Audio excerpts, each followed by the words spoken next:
पौराणिक मान्यता हवे कि माता पार्वती हा भोलेनाथला पाए बर बड़ तपस्या करिस और तीजा के उपास ला रखिस, जेकर फल स्वरूप भगवान भोलेनाथ हा पार्वती माता ला पति रूप में मिलिस। जेन दाईमन ए व्रत ला रखथे ओकर धनी के उमर हा बाढ़ जाथे।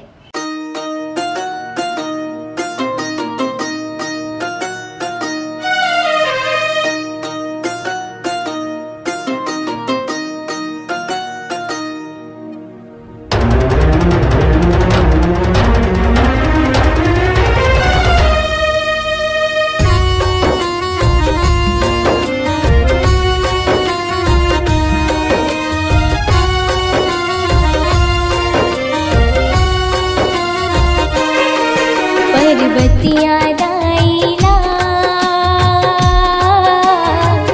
भोलेनाथ सुरता देवाय, पर्वतिया दाईला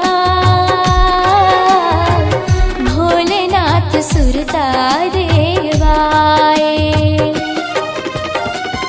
पाए बनोलात मनाए तीज व्रत ला निभाए। पाए बनोलात मनाए तीज व्रत ला निभाए। पर्वतिया दाईला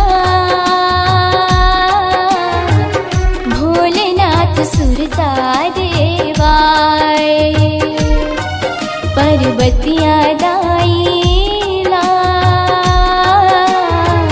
भोलेनाथ सुरता देवाय।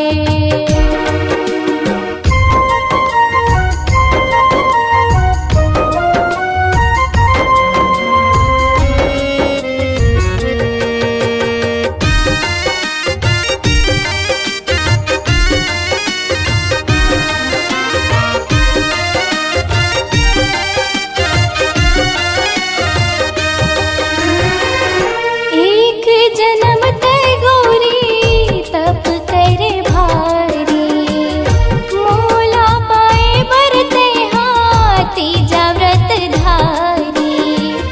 जप तप ध्यान धारे बिहने अधियारी, दस देखहि मालहा रहे दुख यारी। पर्वतिया दाईला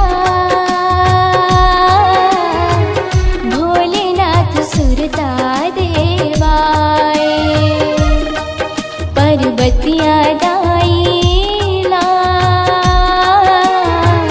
भोलेनाथ सुरता देवाय।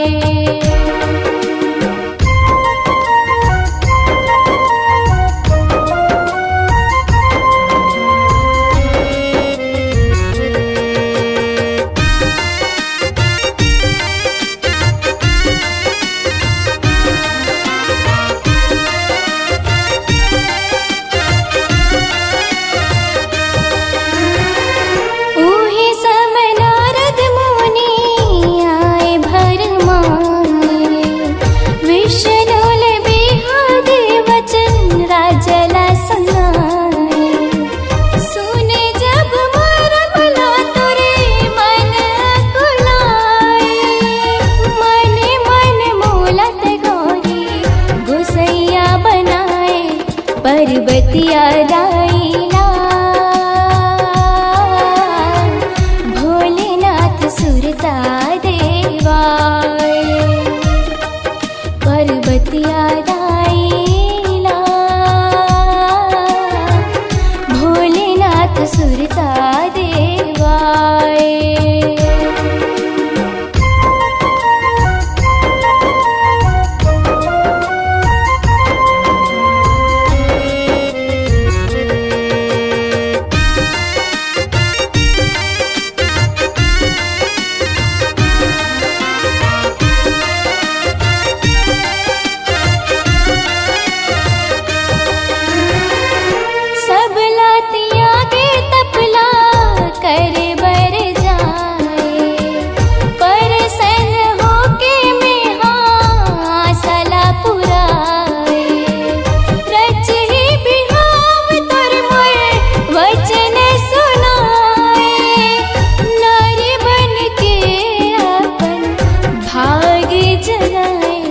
पर्वतिया दाईला भोलेनाथ सुरता देवाय पर्वतिया दाईला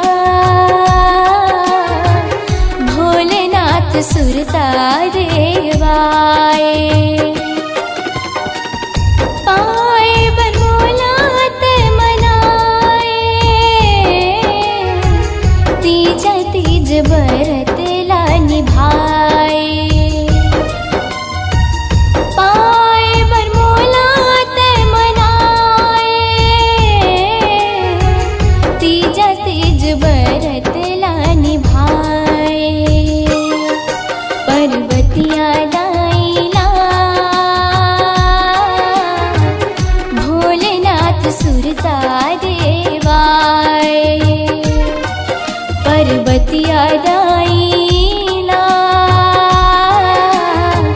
भोलेनाथ सुरता देवाय भोलेनाथ सुरता देवाय भोलेनाथ सुरता देवाय भोलेनाथ सुरता देवाय भोलेनाथ सुरता देवाय।